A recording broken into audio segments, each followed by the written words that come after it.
Assalamualaikum warahmatullahi wabarakatuh. Perkenalkan, nama saya Muhammad Haikal, NIM 0579612224.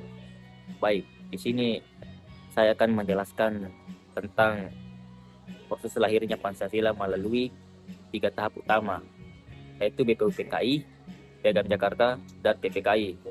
Menurut saya, ini penting karena Pancasila tidak lahir tiba-tiba, tapi hasil dari perdebatan, kompromi, dan musyawarah para tokoh bangsa.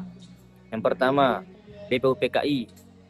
Gagasan awal Pancasila BPUPKI, Badan Penyelidik Usaha-Usaha Persiapan Kemerdekaan Indonesia, dibentuk oleh Jepang pada tanggal 29 April 1945. Dengan tugas selain mempersiapkan kemerdekaan juga merumuskan dasar negara Indonesia merdeka. Dalam sidang pertama BPUPKI pada tanggal 29 Mei sampai 1 Juni 1945, Indonesia merdeka.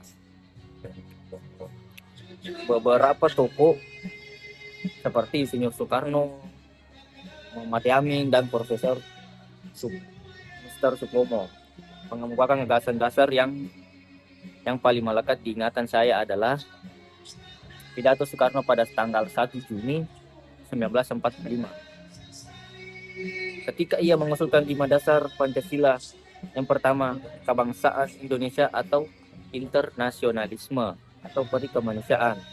2. 3. Mufakat atau demokrasi. Keempat, kesejahteraan sosial, dan yang terakhir, ketuhanan yang Maha Esa. Yang kedua, tentang ini Piagam Jakarta.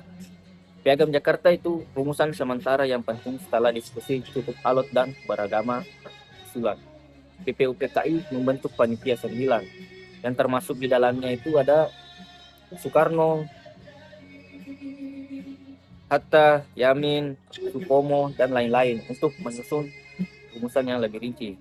Pada tanggal 22 Juni 1945, panitia 9 menghasilkan Piagam Jakarta yang berisi rumusan awal Pancasila dalam naskah rancangan pembukaan undang-undang dengan sila pertama berbunyi yaitu ketuhanan dengan kewajiban menjalankan syariat Islam bagi pemeluk-pemeluknya. Menurut saya, Piagam Jakarta ini, Piagam Jakarta ini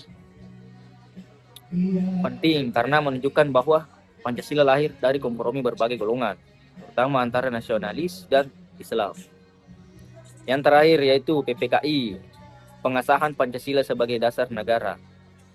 Setelah Indonesia memproklamasikan kemerdekaan pada tanggal 17 Agustus 1945, BPUPKI berubah menjadi PPKI atau yang disebut Panitia Persiapan Kemerdekaan Indonesia. Dalam sidang PPKI pada 18 Agustus 1945, para tokoh memutuskan mengubah rumusan sila pertama Piagam Jakarta menjadi ketuhanan yang Maha Esa agar lebih inklusif dan memiliki seluruh warga negara dari berbagai agama. Jadi, kalau saya simpulkan sebagai mahasiswa ya, dengan sendiri, proses lahirnya Pancasila melalui BPUPKI, Piagam Jakarta, dan PPKI menunjukkan bahwa dasar negara kita bukan hasil pemikiran satu orang, melainkan hasil diskusi, tarik-menarik kepentingan, dan kompromi para tokoh bangsa yang berbeda latar belakang. Itu yang saya sampaikan dari tiga itu, yaitu BPUPKI, Piagam Jakarta, dan PKI. Sekian. Assalamualaikum warahmatullahi wabarakatuh.